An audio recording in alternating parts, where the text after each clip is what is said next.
Vamos a continuar con la clase de percusión hablando del sistema respiratorio.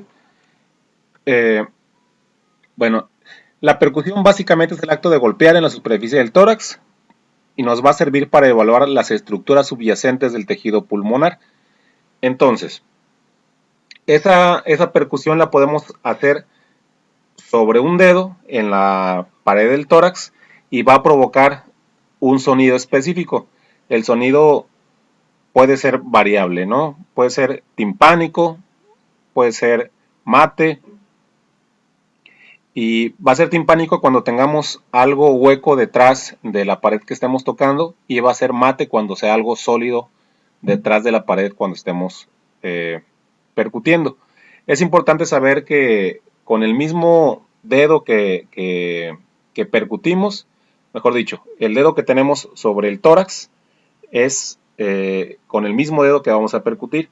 En la imagen del lado izquierdo, por ejemplo, vemos que es el dedo medio el que está tocando la pared del tórax, y es el dedo medio de la mano derecha del explorador el que está tocando. Entonces, si ustedes lo ponen sobre su rodilla, por ejemplo, y comienzan a percutir con su dedo medio sobre el otro dedo medio, van a escuchar un sonido mate.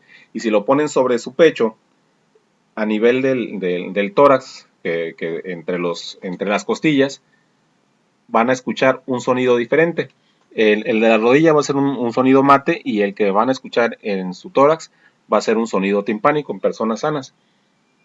Entonces, nos va a servir para evaluar qué estructuras estamos teniendo, ¿no? Si es una estructura sólida o es una estructura hueca. En este caso, nuestro pulmón o tejido pulmonar está lleno de aire, no es que esté hueco. Entonces, la densidad de aire va a provocar un sonido timpánico.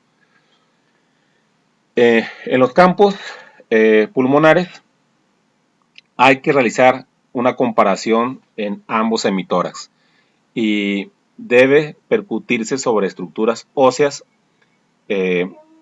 bueno, vamos a percutir sobre el hueso o sobre los senos. En este caso, debemos seguir un orden para la percusión. En la parte posterior, por ejemplo, les está bien esquematizado la manera en que hay que explorar.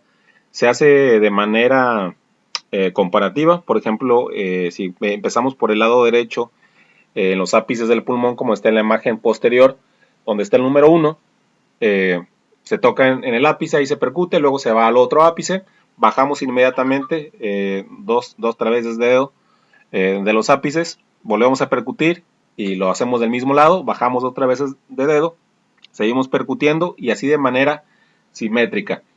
Si se dan cuenta, cuando llega el número 4 se va casi a la base del pulmón y se va del lado izquierdo al lado derecho y baja un poquito para continuar directamente a la base, y luego se va al lado a la parte lateral del pulmón, al número 6, se percute ahí, se percute de la parte contralateral para ir escuchando ambos sonidos. Recuerden que la exploración siempre es comparativa. Y lo mismo se hace por la parte delantera. En la parte anterior, en lo que es el ápice del pulmón, pues lo vamos a encontrar justamente en la región supraclavicular, o en el hueco supraclavicular. Ahí encontramos el ápice del pulmón y seguimos bajando, ¿no? De manera comparativa, ese es el orden que debemos seguir para la percusión. Y bueno, es importante evaluar el sonido. Si es un sonido moderadamente bajo, le podemos llamar resonancia normal. Si la percusión es de alta intensidad y de bajo tono, le llamamos mate. Y si la percusión del tono alto puede ser hiperresonante o tiene aumento de la resonancia, esto es porque existe más aire o más espacio no ocupado debajo de donde estemos percutiendo, ¿no? Entonces, esos son los sonidos. Digo, de manera normal, si ustedes tratan de percutir su rodilla sobre la superficie ósea, van a encontrar un sonido mate o de baja intensidad o bajo tono. Pero si ustedes percuten de la misma manera entre las costillas, van a sentir cómo aumenta el tono.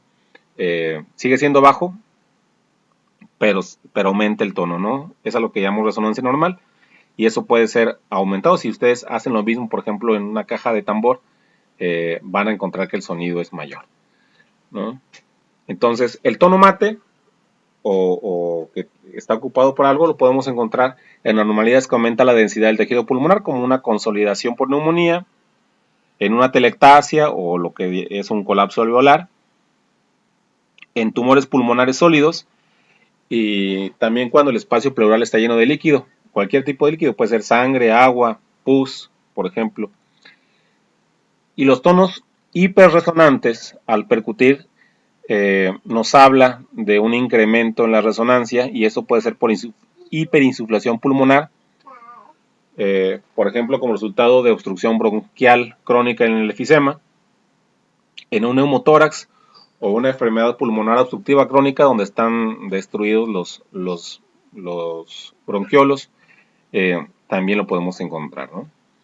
Entonces, también es importante percutir el borde del diafragma, ya que básicamente nos va a hablar de las bases pulmonares.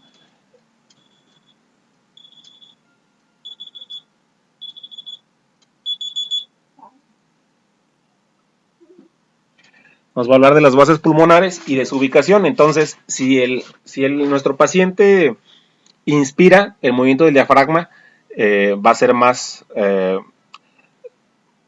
va a bajar el diafragma junto con las bases de los pulmones. Entonces, lo podemos percutir más abajo el sonido.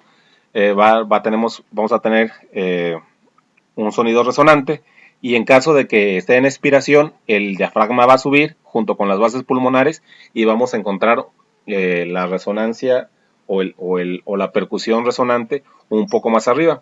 Entonces, así podemos saber el rango de movimiento del diafragma. Entonces, por eso se muestran en la figura, en la imagen, cómo hay dos líneas pintadas, y eso es precisamente debido al movimiento del diafragma y el movimiento de las bases pulmonares, que podemos percutir y podemos delimitar con el puro sonido. Entonces, la técnica en la expulsión diafragmática,